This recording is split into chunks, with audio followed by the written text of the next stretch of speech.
Welcome back to the show, everyone. As you can see, I am joined by Bienvenidos de nuevo al programa.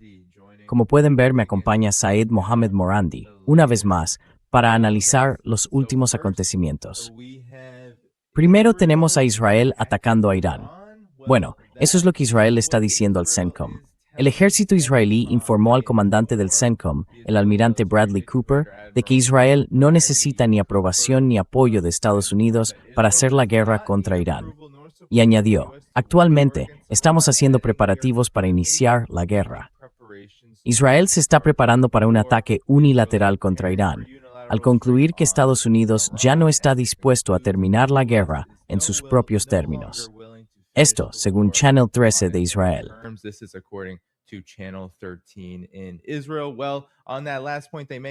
Israel. Bueno, en ese último punto, puede que tengan algo de razón. Donald Trump ha admitido discretamente la derrota, según The Wall Street Journal, al dar a entender que está dispuesto a poner fin a la guerra con Irán sin un acuerdo nuclear, si simplemente se abre el estrecho de Hormuz. Es una retirada humillante respecto a su exigencia de rendición incondicional. Al menos, eso es lo que afirman funcionarios estadounidenses en The Wall Street Journal. Ahora bien, esto se complica por las condiciones de Irán, de las que sé, profesor Morandi, que usted ha hablado. Han sido publicadas por el Consejo Supremo de Seguridad Nacional de Irán y establecen nuevas condiciones para la reapertura del estrecho.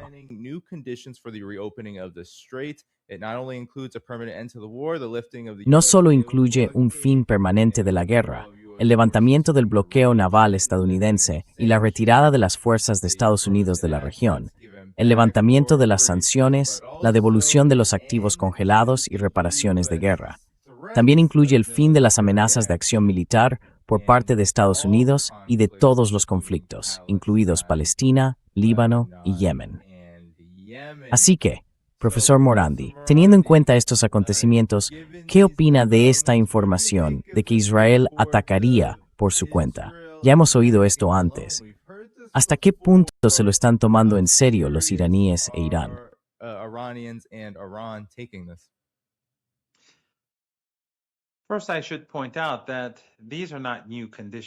En primer lugar, debo señalar que estas no son nuevas condiciones de Irán. Se enmarcan dentro del memorando de entendimiento, pero en ese memorando no se menciona a Palestina, Yemen e Irak, aunque sí se habla de todos los frentes. Ahora Irán está siendo más específico y en la mesa de negociación ha planteado Gaza y Palestina. Los iraníes y el doctor Ghalibaf, que es el negociador jefe, sí dijeron a distintas delegaciones palestinas que Gaza y Palestina forman parte de las demandas iraníes. En cuanto a que Estados Unidos se abstenga de amenazar a Irán, eso aparece de forma explícita en el memorando de entendimiento. La declaración de ayer del Consejo Supremo de Seguridad Nacional significa, básicamente, que el memorando debe cumplirse íntegramente.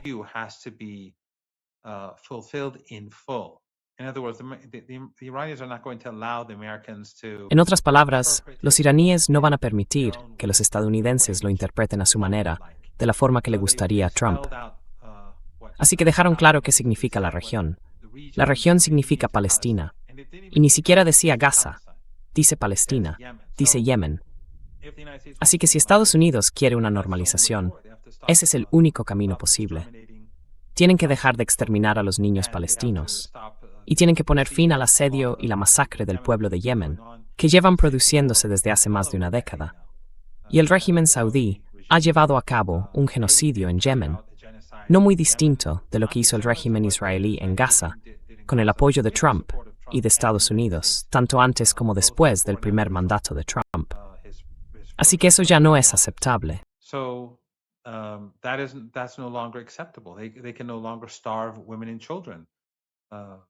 Ya no pueden seguir matando de hambre a mujeres y niños en Yemen, independientemente de lo que quieran los saudíes, Irán o los israelíes y Estados Unidos, que son aliados claros. Los iraníes están diciendo que el asedio de hambre en Yemen tiene que terminar, y por supuesto, lo mismo en Irak. Estados Unidos y los saudíes no tienen derecho a bombardear al pueblo iraquí cuando les dé la gana. Así que han dejado muy claro que esto ya no se va a tolerar. Y esto tiene que resolverse en cualquier posible acuerdo con respecto al régimen israelí. Los israelíes no tienen capacidad para hacer la guerra contra Irán y salir airosos. Fracasarán. Fracasarán rápidamente. Los iraníes están preparados para destruir el régimen con sus capacidades de misiles.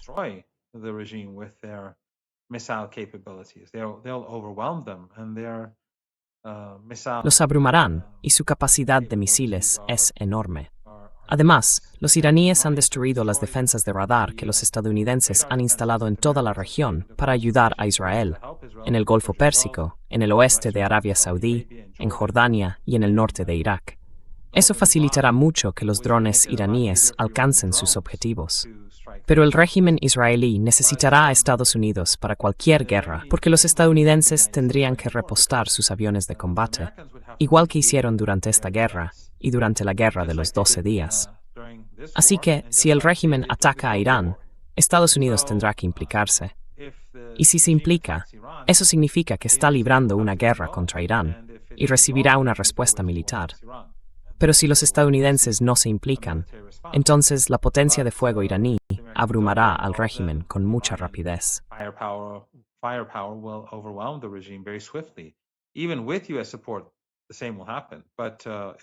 Incluso con el apoyo de Estados Unidos, ocurrirá lo mismo, pero será mucho peor sin los estadounidenses. Así que no creo que esa sea la verdadera cuestión. La verdadera cuestión es que Estados Unidos sigue suponiendo una amenaza para Irán y no ha retirado ninguna de sus fuerzas. Y estos soldados estadounidenses están en la región, pese al calor extraordinario de la península arábiga, del Océano Índico y del Golfo de Omán. Llevan atrapados aquí al menos 6 meses. Existe la creencia de que Estados Unidos podría llevar a cabo ataques en los próximos días. Así que, si alguien piensa que la guerra ha terminado, es ingenuo. Hay una posibilidad, a pesar de la escasez existente, a pesar de que las municiones del ejército estadounidense están muy bajas en algunas áreas clave. Pero debemos recordar que el régimen israelí y el lobby sionista siguen siendo extremadamente poderosos en Estados Unidos.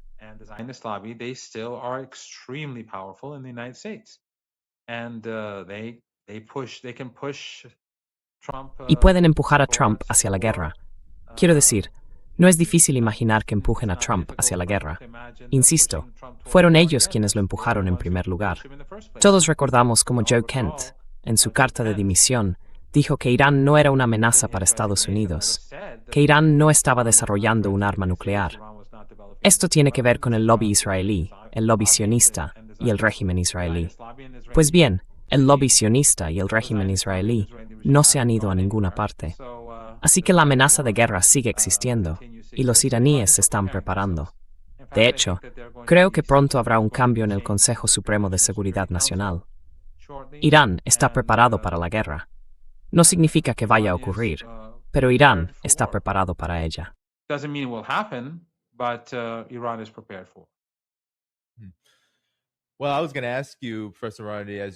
Bueno, iba a preguntarle, profesor Rani, ya que hablaba de que Estados Unidos podría atacar en los próximos días, si cree que estos informes sobre Israel presionando una vez más a Estados Unidos o afirmando que va a atacar unilateralmente.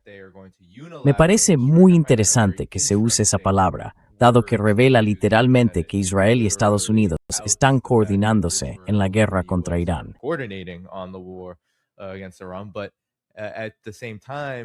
Pero al mismo tiempo me pregunto, ¿hasta qué punto cree que esto es una negación plausible?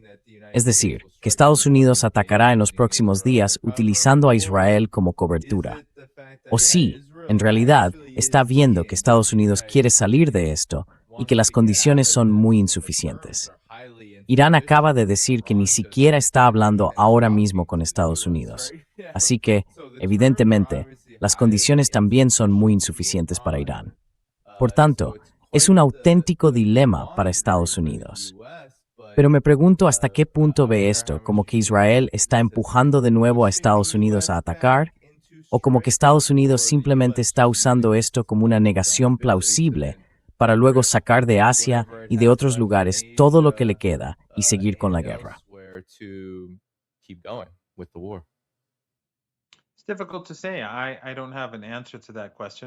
Es difícil decirlo. No tengo respuesta para esa pregunta. Todos recordamos cuando Rubio, al comienzo de la guerra, básicamente dijo, luchamos por el régimen israelí. El régimen quería lanzar una guerra, así que nos involucramos en ella. Así que eso podría volver a ocurrir fácilmente. Estados Unidos es muy obediente al régimen israelí y al lobby sionista, y Trump ha sido el más obediente de todos los presidentes estadounidenses. Así que es difícil decirlo. Sin embargo, creo que es importante recordar la amenaza iraní. Si Estados Unidos lanza ataques contra la infraestructura de Irán, Irán destruirá la infraestructura de los países cómplices de esta guerra. Y por supuesto, Jordania, Arabia Saudí, los Emiratos, Kuwait, Bahrein, Qatar, los Emiratos o Irán, Kuwait. Creo que los he dicho todos. No estoy seguro. Y quizá incluso Omán.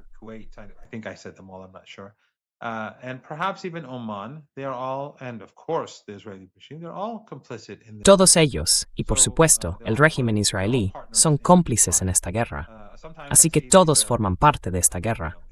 Todos son cómplices de un crimen. A veces veo a esos troles y bots en Internet diciendo que Irán está atacando a los países árabes. Desde ahí es desde donde Estados Unidos libra su guerra, y ellos la financian. Puede que ya te lo haya dicho antes. Los regímenes árabes del Golfo Pérsico están financiando la guerra. Pagan a Estados Unidos por esas bases. Uno pensaría que es al revés, que Estados Unidos va, toma ese trozo de tierra, paga un alquiler y utiliza esa base. No, esos países pagan todos los costes. Así que están pagando una gran parte del gasto de la guerra, ya sean los Emiratos, los cataríes, los saudíes, los bahreiníes o los kuwaitíes.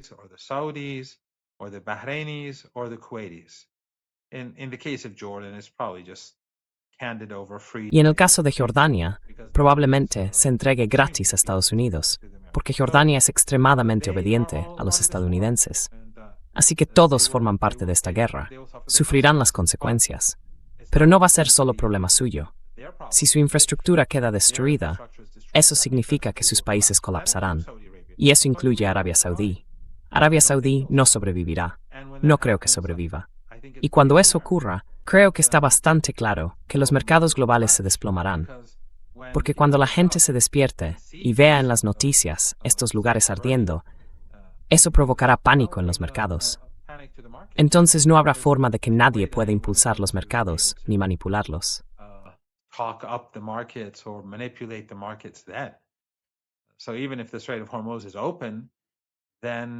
Así que aunque el estrecho de Hormuz esté abierto, ya no marcará ninguna diferencia, porque no quedará nada que exportar ni importar. Así que siempre tenemos que tener esto presente. Los iraníes tienen, quiero decir, esta es su disuasión. Los iraníes no iniciaron la guerra, no escalaron el conflicto, pero son las víctimas. Pero esto es disuasión. Si Trump realmente va e intenta exterminar al pueblo iraní, borrar su civilización y destruir la infraestructura para que el Estado se derrumbe, que nadie tenga duda de que Irán destruirá a esos regímenes que ayudaron a Estados Unidos. La única diferencia es que Irán no se derrumbará, pero esos regímenes sí lo harán, sin ninguna duda.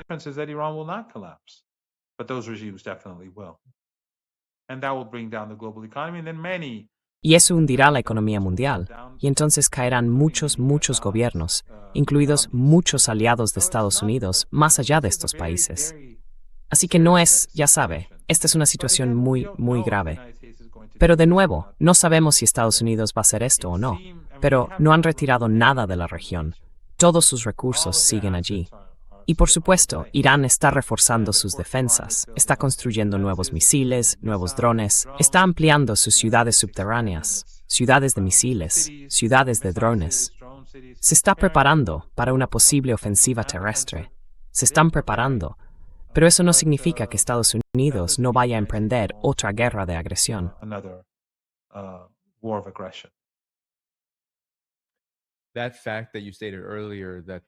El hecho de que hayas dicho antes que los estados del Golfo están pagando para que Estados Unidos ocupe militarmente, en esencia, sus países y los utilice como bases para la guerra, es algo asombroso.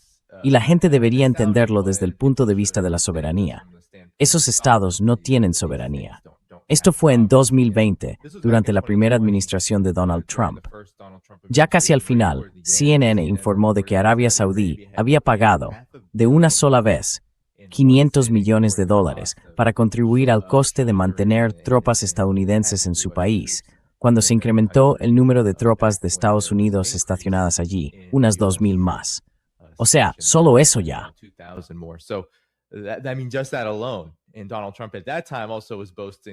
Y Donald Trump en aquel momento también presumía de que Arabia Saudí había ingresado literalmente $1,000 millones directamente en el Tesoro de Estados Unidos para, ya sabe, cumplir esos enormes acuerdos que tenía con los estados del Golfo, que eran simplemente, ya sabe, acuerdos de tipo mafioso entre esos estados. Pero, profesor Morandi, pese a todo esto, ¿qué le da a Israel la confianza para hacer estas declaraciones a los medios sobre atacar unilateralmente a Irán, teniendo en cuenta que Irán ya ha llevado a cabo lo que parece una campaña muy estratégica para diezmar la capa de defensas que en su día protegía a Israel? En particular, la más importante, que era Jordania, y las defensas aéreas que había allí. Esas defensas prácticamente han desaparecido y no es probable que vuelvan de forma significativa en un futuro próximo. Entonces, ¿qué cree que le da a Israel la confianza para lanzar estas amenazas?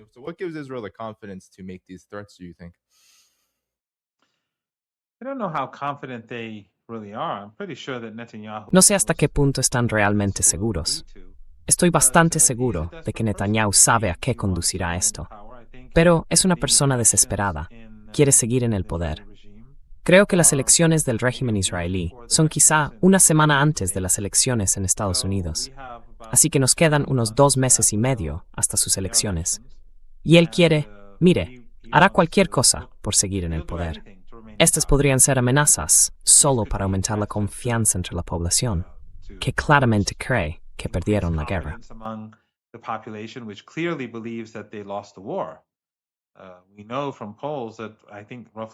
Sabemos por las encuestas que creo aproximadamente el 90% de la población israelí considera que perdió la guerra contra Irán. Así que quizá quiere reforzar la moral, elevarla quizá. Es un intento de intimidar para que el régimen y Estados Unidos hagan concesiones. No lo sé. Quiero decir, no tengo ni idea, pero quizá también se dice para empujar a Estados Unidos a atacar Irán. De nuevo, volviendo a lo que dijo el secretario de Estado estadounidense al comienzo de la guerra, que los israelíes iban a atacar. Así que nosotros decidimos atacar también. Creo que eso es más o menos lo que dijo.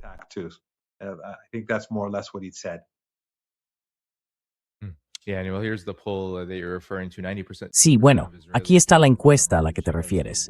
El 90,2% de los israelíes cree que Irán salió vencedor tras esta guerra. Y esto fue durante la firma original del memorando de entendimiento, allá por junio. Así que sí, no hay mucha moral en el lado israelí, al menos entre los colonos, en lo que respecta a esta guerra. Bueno, hablando de Arabia Saudí, profesor Morandi, ¿qué opina de la última ronda de ataques en este contraasedio de Yemen?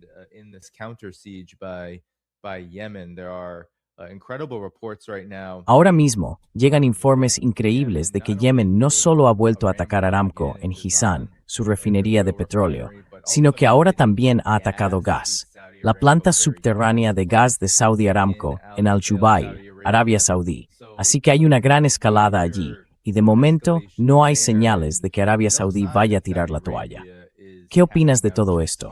Especialmente a la luz de este supuesto OTAN de la Meca, o como demonios se suponga que debe llamarse, el acuerdo entre los 3 países, o estados, los llamas estados traicioneros. Arabia Saudí, bueno, Pakistán es un poco más complejo, Arabia Saudí, Turquía y Pakistán. ¿Qué te parece todo esto?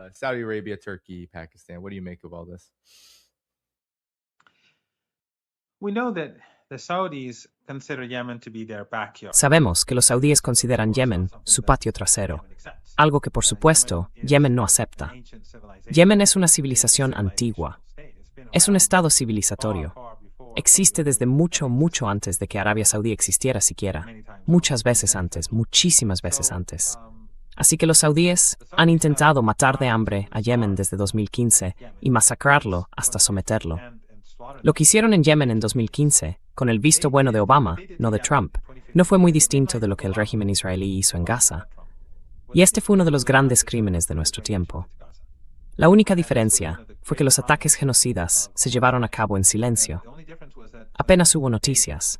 Bombardeaban escuelas, bombardeaban autobuses escolares, bombardeaban funerales.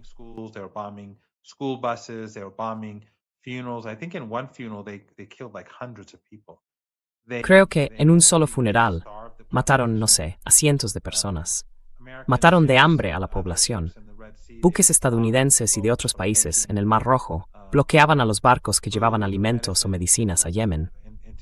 Recuerdo un antiguo funcionario estadounidense, o alguien vinculado al, creo que era militar, diciendo que estaba en un barco en el Mar Rojo. Detuvieron una embarcación que iba cargada de medicinas y la armada estadounidense las arrojó al mar. Las medicinas iban destinadas a Yemen, pero eso era lo que intentaban hacer. Era, ya sabe, otra Gaza. Pero la única diferencia era que Yemen, al ser más grande y mucho más capaz, contaba con las fuerzas armadas yemeníes, y Ansar Allah pudo contraatacar y resistir. Y los saudíes tenían el mismo apoyo que tienen ahora. Occidente en su conjunto los apoyaba.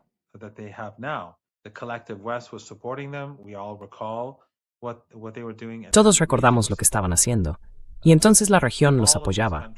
Todos esos países, todos los países de la región, por supuesto, salvo Irán, apoyaban a Arabia Saudí y a los Emiratos en la ejecución de esta guerra genocida. Claro, un par de años después, cuando Arabia Saudí y los Emiratos impusieron un bloqueo a Qatar, Doha se distanció, y Erdogan también, porque él y el régimen qatarí están muy vinculados entre sí. Así que más adelante tomaron distancia. De hecho, recuerdo que estuve un par de veces en Al Jazeera, al comienzo de la guerra genocida en Yemen, en un programa llamado Inside Story. 2 veces. Y después de eso, dejaron de invitarme a Al Jazeera durante muchísimo tiempo. Algo parecido a lo de Siria. En Siria fue igual. Dejaron de invitarme.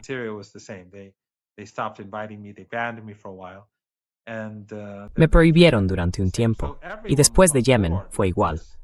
Así que todo el mundo apoyaba esta ofensiva asesina.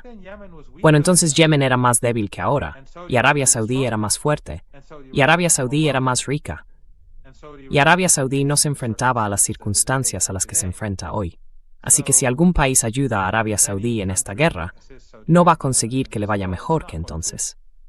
Y entonces al final, el régimen saudí fracasó. Cuando Yemen empezó a desarrollar su propia industria de misiles y de drones, contaban con jóvenes ingenieros inteligentes, personas muy inteligentes y comprometidas.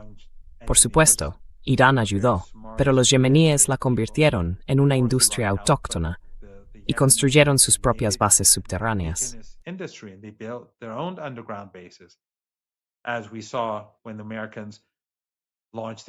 Como vimos cuando los estadounidenses lanzaron su guerra contra Yemen porque Yemen apoyaba al pueblo de Gaza y los estadounidenses fracasaron. Entonces, estos jóvenes, y quizá también mujeres, no lo sé, empezaron a disparar contra instalaciones petroleras saudíes, y Arabia Saudí se vio obligada a poner fin a la guerra y aceptar un alto el fuego. Pero desde entonces han seguido imponiendo un bloqueo a Yemen. Y cuando una aerolínea comercial iraní llevaba de regreso desde Irán a una delegación, la delegación que había participado en el funeral del Ayatollah Jamenei, el mártir, bombardearon el aeropuerto. Justo cuando el avión iraní se disponía a aterrizar, un avión comercial con una tripulación normal de hombres y mujeres. Eso indignó a Irán. Y por supuesto, fue un acto de guerra contra Yemen. Así que todo el mundo debería ponerse del lado de Yemen. En si fue San con Arabia Saudí.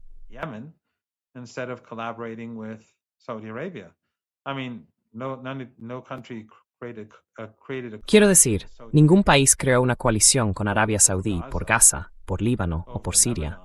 Quiero decir, miren Siria ahora mismo. Han ocupado enormes partes del sur del país. ¿Dónde está la coalición para hacer retroceder allí a los israelíes? O en Líbano, donde el régimen israelí está ocupando el sur del país. Y mientras hablamos, están destruyendo todos los bosques. Están quemando todos los bosques del sur del Líbano. Están destruyendo aldeas que existen desde hace cientos de años. y ahora están destruyendo todo el medio ambiente. Todo. Están convirtiendo el sur del Líbano en un erial. ¿Dónde está la coalición saudí para ellos? ¿Dónde está la coalición saudí para Cisjordania?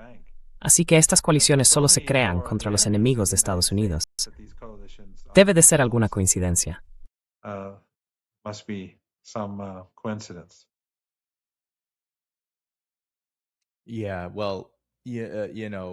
Sí, bueno, ya sabe, algunos han señalado, profesor Morandi, que lo que podría estar ocurriendo ahora mismo es una especie de estrategia de la tensión, porque Estados Unidos, por un lado, no deja de filtrar a los medios a través de funcionarios anónimos que quiere salir de la guerra, pero en realidad solo le importa el estrecho de Hormuz y quiere algún tipo de comercio básico con Irán. E Irán ha dejado muy claro, como viene ocurriendo desde junio y desde antes de junio, que los términos del memorando de entendimiento, y ahora los términos House, son los que están aceptando.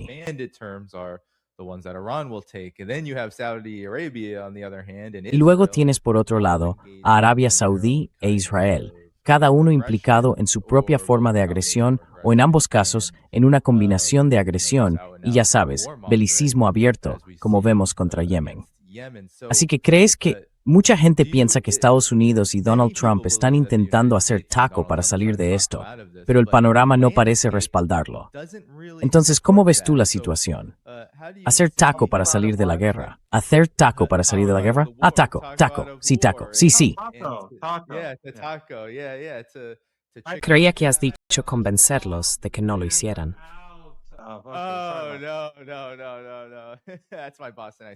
Oh, no. Ahí ha salido mi acento de Boston. Taco, fuera de la guerra.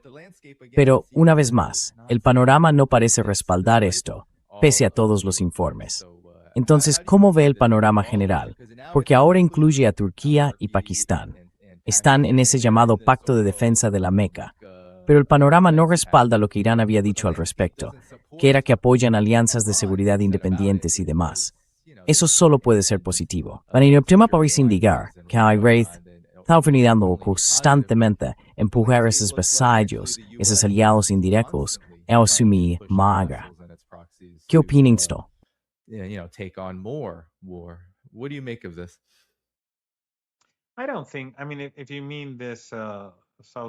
No lo creo. Quiero decir, si te refieres a esta coalición liderada por Arabia Saudí y a este pacto, no creo que sea algo tan serio. Yemen ha bombardeado hoy Arabia Saudí, en represalia. No ha habido ninguna respuesta de Turquía, ni la Fuerza Aérea Turca ha bombardeado Yemen todavía, ni nada por el estilo. Así que de momento, no creo que eso sea realmente serio. No va a quedar bien. Quiero decir, hay muchas críticas en Turquía a lo que hizo Turquía por la naturaleza del régimen saudí y por la situación política y militar más amplia de la región.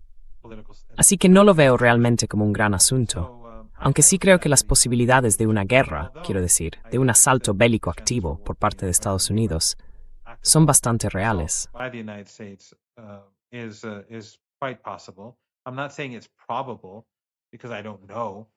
No digo que sea probable, porque no lo sé, pero sí sé que aquí la gente se está tomando la situación muy en serio.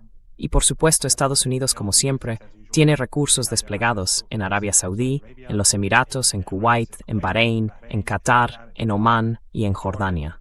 Muchas de las instalaciones de radar, como he dicho, fueron destruidas, aunque las de Turquía siguen funcionando. Y luego está el régimen israelí. Además, también se almacenan recursos en países fuera de la región para posibles ataques. Así que es imposible decir realmente qué va a pasar, porque Trump es Trump. Y aunque pueda parecer razonable que ponga fin a la guerra y simplemente aplique el memorando de entendimiento, como prometió hacer, Trump no funciona así. Y eso no es lo que quieren el régimen israelí y el lobby sionista.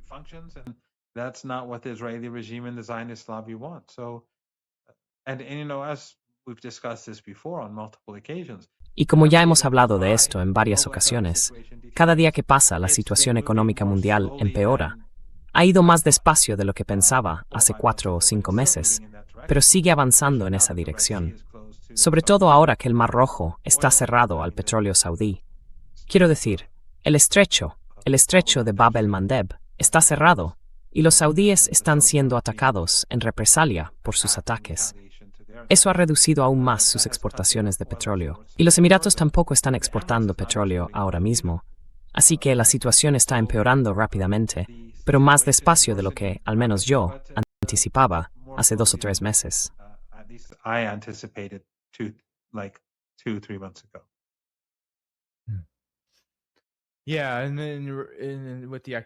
Sí, y luego, con la situación económica, es una situación un tanto desesperada, en el sentido de que parece que Estados Unidos está tomando todas las medidas posibles.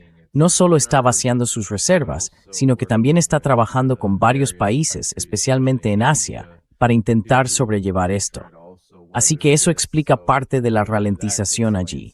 Y con la crisis de armamento y la crisis de los sistemas de defensa, de las que se lleva hablando días y días, Estados Unidos simplemente sigue tirando de recursos de distintos lugares.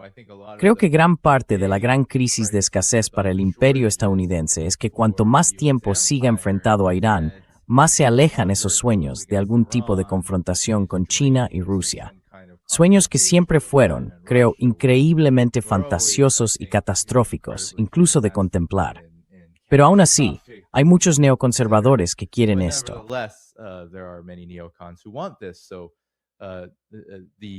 Así que Estados Unidos ha estado retirando sistemas de defensa aérea y todo eso, y enviándolos a su base en Asia Occidental. Y eso explica por qué Estados Unidos puede seguir iniciando estos actos de guerra de menor escala, en lugar de no poder hacerlo en absoluto. Así que bueno, me pregunto qué tiene que decir sobre esto, profesor Morandi. Sobre esta idea de que cuanto más tiempo intente Estados Unidos derrotar a Irán, más incapaz será de expresar y satisfacer sus propios intereses como imperio fuera de Irán. Es decir, en relación con esos otros países hacia los que Estados Unidos siente animadversión y que, por supuesto, tiene un profundo deseo de debilitar y destruir.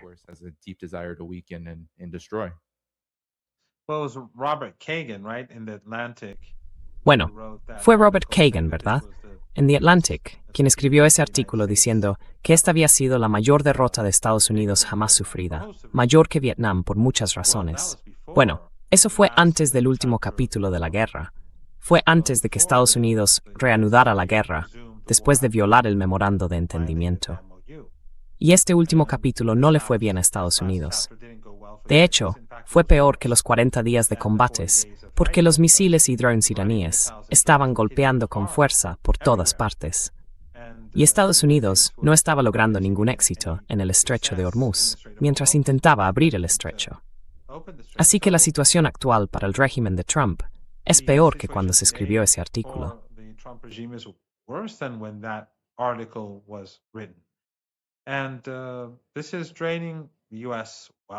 Y esto está agotando la riqueza de Estados Unidos. Está agotando sus capacidades militares. Todos esos recursos militares que se han concentrado en la región no están protegidos en condiciones idóneas. Gran parte de ese equipo de alta tecnología está en un entorno muy húmedo y muy caluroso. Y esas bases no se construyeron para almacenar todo esto. Sobre todo porque las bases que ya existían están ahora todas destruidas. Así que, en pleno verano, Estados Unidos almacena su equipo en condiciones que no son idóneas. Y los estadounidenses tienen que llevar constantemente nuevo equipamiento, y los aviones no paran de ir y venir. Y por supuesto, ya no pueden utilizar barcos en el Golfo Pérsico, porque los iraníes no lo permiten.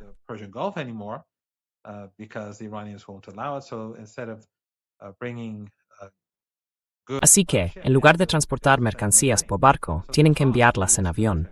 Por tanto, los costes para el ejército estadounidense son enormes. Y por supuesto, mientras tanto, el resto del mundo, los chinos están construyendo sus infraestructuras. Y los rusos, la presión sobre Rusia ha disminuido porque Estados Unidos se está centrando menos en Ucrania. Así que está luchando en Asia Occidental y en Ucrania, en varios frentes. Mientras tanto, los chinos observan y, sin duda, están muy satisfechos de ver cómo Estados Unidos pierde fuerza. Y el mundo culpa a Estados Unidos y al régimen israelí de todo este episodio catastrófico, del que nadie sabe cuándo va a terminar ni cómo va a terminar.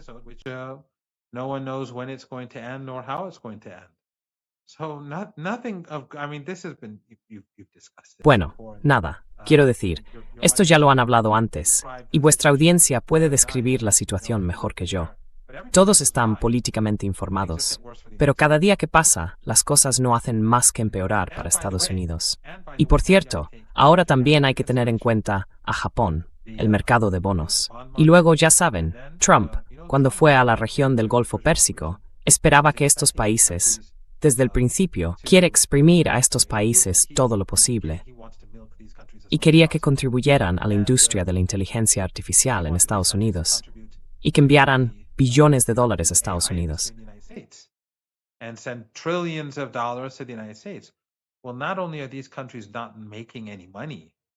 Bueno, estos países no solo no están ganando dinero para enviarlo a Estados Unidos, los Emiratos, Qatar, Arabia Saudí, Kuwait, Bahrein, sino que debido a la situación, van a tener que empezar a retirar dinero de Estados Unidos. Van a tener que empezar a vender bonos. Y hay indicios de que ya lo están haciendo.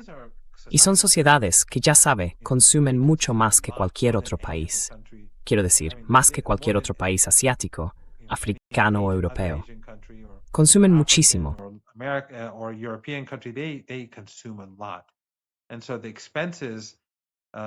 Y así, los gastos, la cantidad de dinero que van a tener que retirar, va a ser enorme. Y cuanto más tiempo continúe esta situación, más difícil va a ser.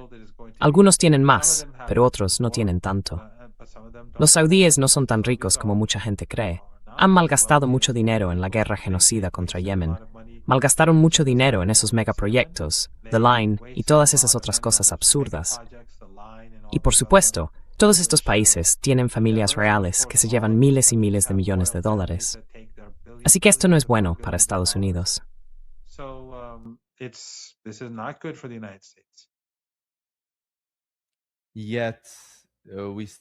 Sin embargo, seguimos teniendo este relato. Voy a poner a Mike Huckabee, fanático sionista cristiano y enviado de Estados Unidos a Israel. Tengo la sensación de que este relato está surgiendo cada vez más, ahora que Irán está muy debilitado. Pero, y siempre hay un pero. Esto es lo que ha dicho hoy a Fox News.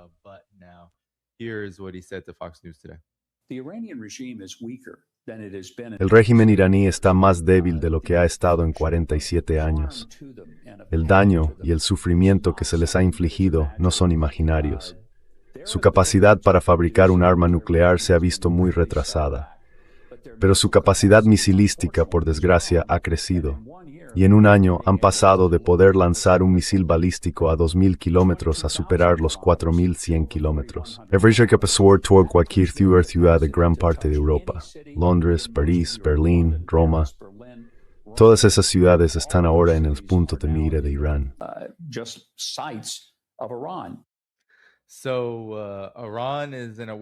Así que Irán está en una posición peor que en los últimos 47 años. Sin embargo, tiene misiles muy potentes.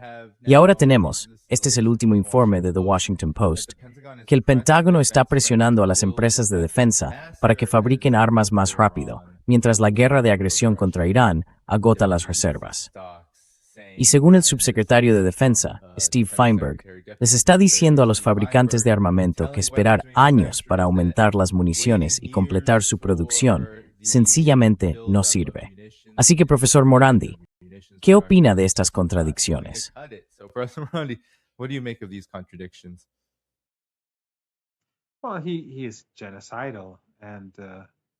Bueno, es genocida, y es la persona que dijo que si el régimen israelí se apodera de toda la región, no pasa nada.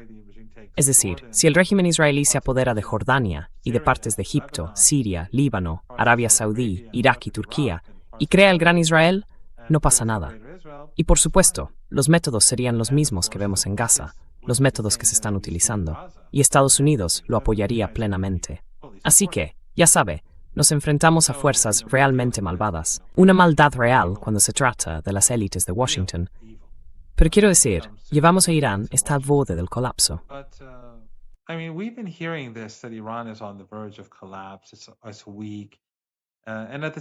Es débil. Y al mismo tiempo, también oímos que Irán se está volviendo más peligroso. Y claro, ¿cómo pueden ser ciertas ambas cosas a la vez? Si Irán se está desmoronando, ¿cómo puede volverse más peligroso para el resto del mundo? Pero esto es algo que llevamos décadas oyendo, que Irán es débil, que se está derrumbando, que está implosionando, que es impopular, que la gente lo odia, y luego que es una amenaza creciente y que es peligroso para todo el mundo. Quiero decir, ¿cómo pueden ser ambas cosas a la vez? Pero esta es la narrativa que hemos oído tantas veces. Recuerdo cuando critiqué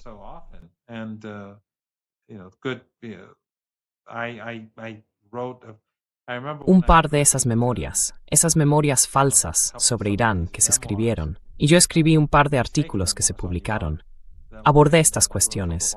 Y de nuevo, en ese libro, Going to Tehran, que aconsejo a los espectadores comprar y leer, se entra en detalle sobre muchos de estos mitos acerca de Irán. Así que lo que él dice no es nada nuevo.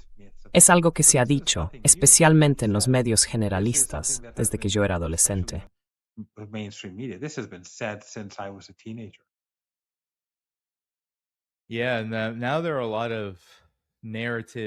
Sí, y ahora hay muchos relatos y debates sobre la situación real de la guerra en Irán. Pero aún así, hay dos que me vienen a la cabeza. Uno dice, bueno, si Estados Unidos tiene razón al afirmar que Irán es tan débil, ¿por qué no puede completar la guerra?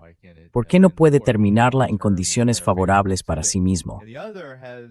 Y el otro sostiene que Estados Unidos, en realidad, quiere este tipo de guerra prolongada e interminable, que con suerte conduzca al caos regional, y que, si no puede derrotar a Irán mediante un cambio de régimen, puede hacer que la región sea aún más complicada, llena de problemas, y debilitar así a Irán mediante el aislamiento.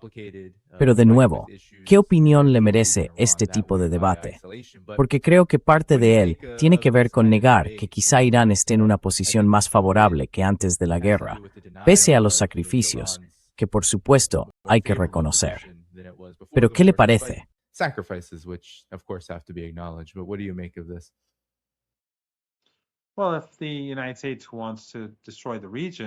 Bueno, si Estados Unidos quiere destruir la región, eso perjudicaría a la economía estadounidense. No veo cómo eso provocaría una depresión económica mundial. No veo cómo contribuiría a la fortaleza de Estados Unidos ni a la estabilidad interna. Y por supuesto, ya sabe, estos países de la región están ahí para ser ordeñados. Si no hay leche, eso tampoco beneficia a Estados Unidos. Estados Unidos gana mucho dinero con el Golfo Pérsico. El principal socio comercial de estos países es China, porque por supuesto China produce bienes y Estados Unidos no produce nada.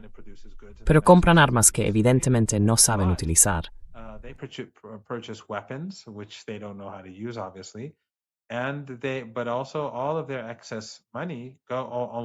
Pero también todo su dinero excedente, casi todo, va a Estados Unidos. Y una parte va a Europa, pero se destina a comprar activos en Estados Unidos. Muchos son bonos, acciones y bonos. Y gran parte acaba en cuentas bancarias estadounidenses. Así que Estados Unidos se beneficia muchísimo de estos países. Y todos son aliados de Estados Unidos. Ninguno hace nada que perjudique los intereses estadounidenses. Es exactamente lo contrario. Quiero decir, como he dicho antes, las bases estadounidenses en la región las pagan todos estos regímenes. Y los estadounidenses usan su combustible para aviones, un combustible caro, gratis. Quiero decir, es increíble la cantidad de dinero que gastan.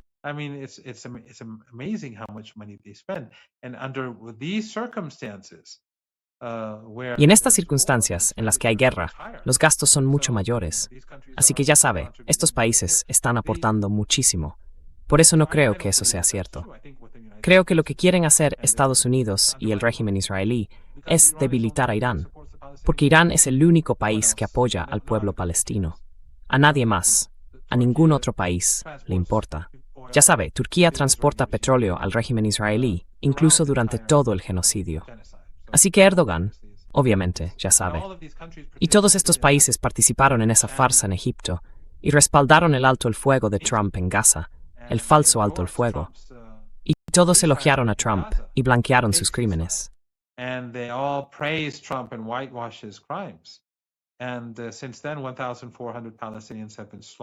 Y desde entonces han sido masacrados 1.400 palestinos. y ninguno de estos países, que son una especie de garantes, ha protestado. Ninguno. Quiero decir, ninguno ha creado una coalición de ningún tipo para apoyar al pueblo palestino. Así que ninguno de estos países está actuando de una manera que perjudique los intereses de Estados Unidos. Han hecho todo lo posible por servir a Estados Unidos. Y Trump ha hablado muy bien de muchos de estos líderes. De Erdogan, por ejemplo, dijo que ya saben, él siempre estuvo ahí para mí. Es más leal, dijo eso en Egipto. Dijo que es más leal que los otros países de la OTAN durante la conferencia de la OTAN en Turquía.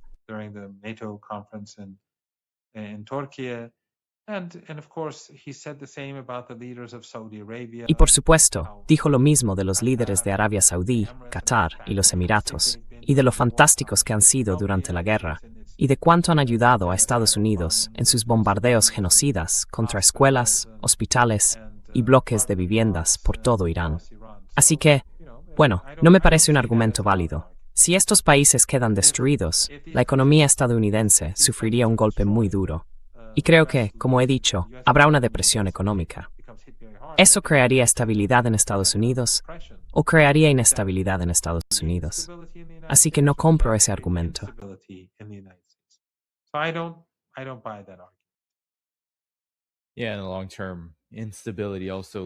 Sí, y la inestabilidad a largo plazo también conduce quizá al resultado exacto que se está produciendo ahora mismo.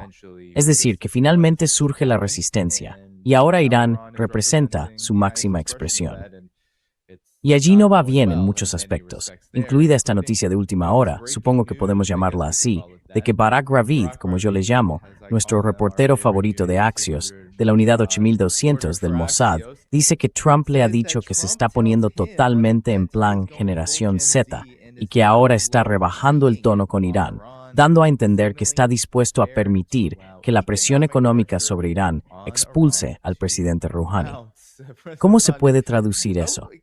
¿Qué significa siquiera permitir que haya presión económica? ¿Significa que Estados Unidos simplemente va a mantener el bloqueo, las sanciones y todo eso, ya sabes, indefinidamente? ¿Y cómo responde Hassan a eso?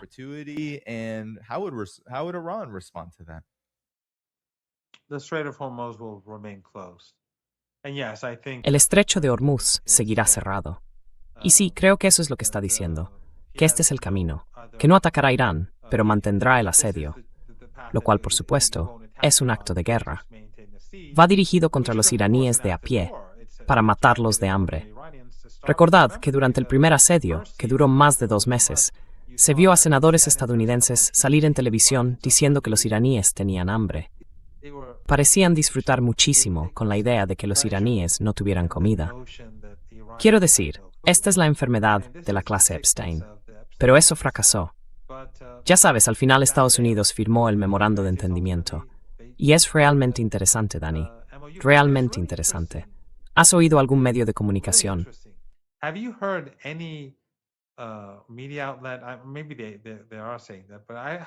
Puede que estén diciendo eso, pero no he leído nada en el New York Times, el Washington Post, ningún otro medio de comunicación, ni ningún centro de estudios estadounidense que diga que Estados Unidos debería volver al memorando de entendimiento. Quiero decir, es un acuerdo que firmó Trump. Es un acuerdo al que Estados Unidos se comprometió y empezó a incumplirlo desde el primer día. Se negaron a decirles a los israelíes que se marcharan. Se negaron a entregar los activos robados de Irán. Se negaron a levantar las sanciones a las exportaciones de petróleo iraní. Las retiraron y luego las restablecieron apenas unos días después. Siguieron amenazando con destruir Irán, lo cual era una violación del acuerdo. Estados Unidos amplió el régimen de sanciones durante la aplicación del memorando de entendimiento. Una violación clara.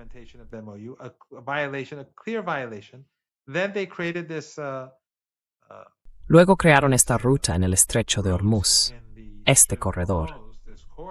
Eso fue una violación del artículo 5, que llevó a Estados Unidos a atacar de nuevo a Irán, porque Irán lo estaba bloqueando. En colaboración con los saudíes, los emiratíes y el régimen qatarí, crearon este corredor, cuando el artículo 5 decía que Irán tenía que gestionar el estrecho. Lo que querían hacer los estadounidenses era vulnerar todos los términos del acuerdo, socavar a Irán en el estrecho de Hormuz, y ganar allí donde habían perdido ese acuerdo, en el campo de batalla y mediante la guerra de asedio. E Irán, por supuesto, no iba a aceptarlo. Así que los iraníes siguieron amenazándolos y diciendo, esto tiene que parar. Y al final, como no pararon, los iraníes atacaron 3 de sus barcos, pertenecientes a esos 3 países.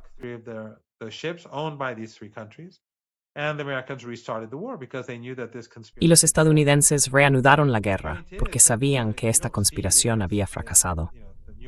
Pero la cuestión es que no se ve al New York Times decir, vuelvan y apliquen el memorando de entendimiento. No se ve al Washington Post decir eso.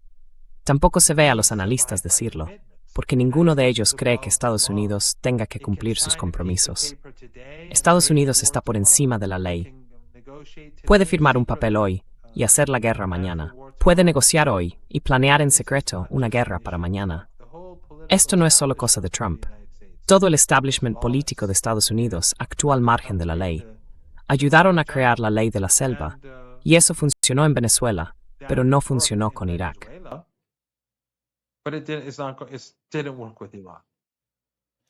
Yeah, and I'm pulling up this New York Times. Sí, y estoy consultando este artículo de The New York Times, publicado hoy, sobre las llamadas exigencias de Irán. Dice que complican los esfuerzos para reabrir el estrecho. Y ya ha señalado Reserati que esta supuesta lista de exigencias no es más que una versión quizá más desarrollada, más concreta, de algunas partes del memorando de entendimiento. En realidad, no hay nada que, quizás salvo no nos amenacéis, pero eso también forma parte del memorando. No nos amenacéis también está en el MOU. No, don't threaten us is also in the MOU. Yeah, it's like Not to threaten Iran is in the No amenazar a Irán figura en el memorando de entendimiento. Ese es uno de los artículos que violaron. Y cuando Irán habló del Líbano, Irán dijo toda la región. No mencionó Palestina, no mencionó Yemen. No mencionó a Irán. Sí, decía todos los frentes, exactamente. Así que ahora los han mencionado. No es nada nuevo. Pero el problema con The New York Times y todos esos otros medios es que, para ellos, ¿por qué debería Estados Unidos estar vinculado por algún acuerdo? ¿Por qué debería Estados Unidos cumplir sus compromisos? Irán está complicando aún más las cosas al exigir que Estados Unidos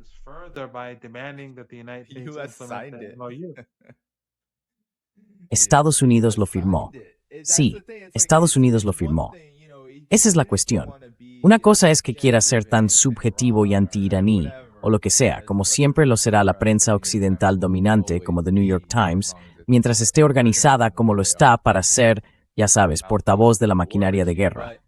Pero el hecho es que Trump firmó el documento. Estados Unidos firmó el documento. Era un acuerdo. Ahora, claro, creo que los dos sabemos, y buena parte de la audiencia también, que Estados Unidos no cumple los documentos, no cumple los acuerdos, no cumple el derecho internacional. Sí, eso es 100% cierto. Pero aún así, sería 100% objetivo decir que Estados Unidos probablemente debería volver a mirar el memorando de entendimiento y retomar ese acuerdo, si se trata de poner fin a esta guerra, en lugar de presentarlo ahora como complicaciones, como si Irán estuviera complicando los esfuerzos.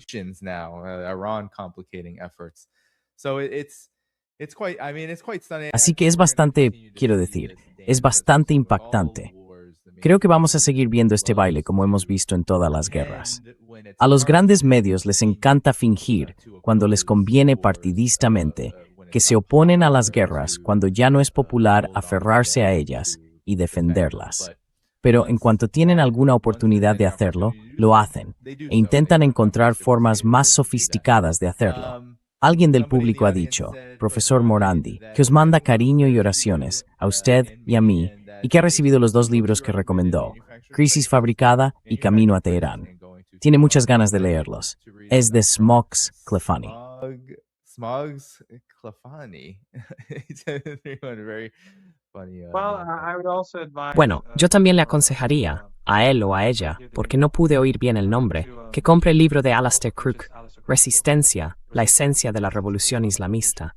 Y si está disponible, el libro de Peter Oborn, Peligrosas ilusiones. Es un libro pequeño, pero todos son buenos libros. Me alegra mucho que su espectador haya mostrado interés y espero que el libro les sea útil.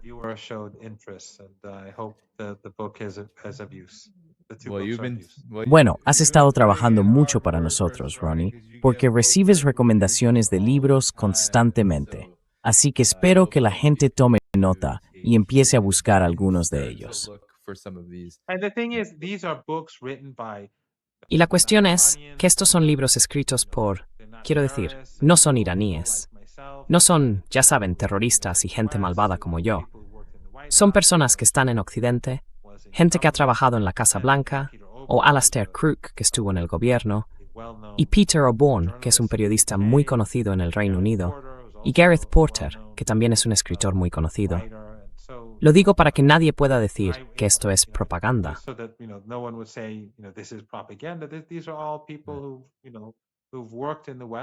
Son personas que, ya sabe, han trabajado en Occidente, han estudiado en Occidente, han crecido en Occidente y en algunos casos han formado parte del establishment político. Son sus escritos. Y por eso a los adversarios de Irán les resulta más difícil criticarlos. Porque si lo hubiera escrito alguien como yo, dirían, ya sabe, este siniestro Marandi, el terrorista y el portavoz o la boca del régimen o lo que sea. Claro que escribiría esto. Así que, sí.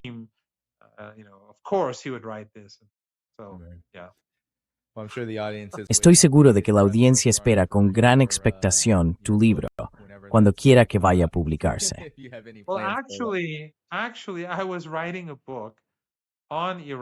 En realidad, estaba escribiendo un libro sobre Irán, y entonces empezó la guerra y todo cambió.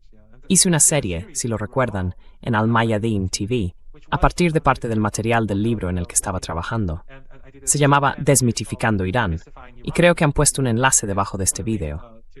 Pero cuando empezó la guerra, sencillamente, todo cambió. He estado muy ocupado y sobrecargado con otras cosas.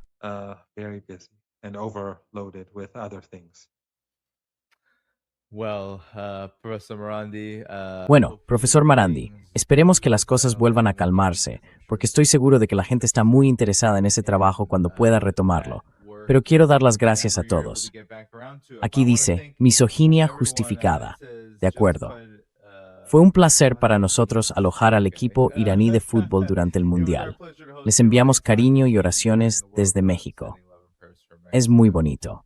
Comentarios muy bonitos. Gracias por eso y gracias por todos los superchats.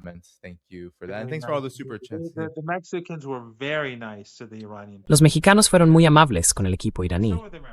Muy amables. Y también lo fueron los estadounidenses, aunque el gobierno de Estados Unidos fue muy hostil e intentó perjudicarles de todas las formas posibles. Pero la gente en el estadio animaba a Irán, y eso dice mucho. Pero al final, quería recordar a todo el mundo que no olvide nunca Gaza. Cada día están matando gente en Gaza. Están matando a niños. Los están matando de hambre. Hay niños con necesidades especiales que no pueden comer ciertas cosas y están impidiendo deliberadamente que entren esos alimentos para que esos niños mueran. Hay personas con distintas enfermedades que en circunstancias normales podrían llevar una vida corriente.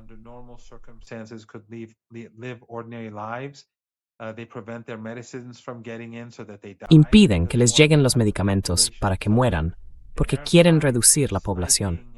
Así que, dejando aparte los ataques aéreos, los disparos de francotiradores y todo eso, también están matando a gente de muchas maneras, mediante enfermedades y otras cosas, y mediante el hambre, a quienes no pueden comer ciertos alimentos y tienen que seguir una dieta especial.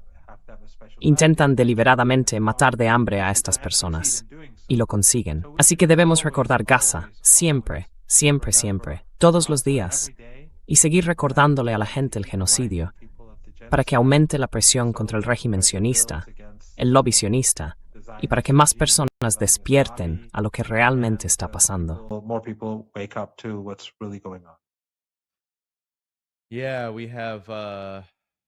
Sí, lo tenemos, lo pondré en el vídeo, no en la descripción del vídeo, sino ahora en el chat.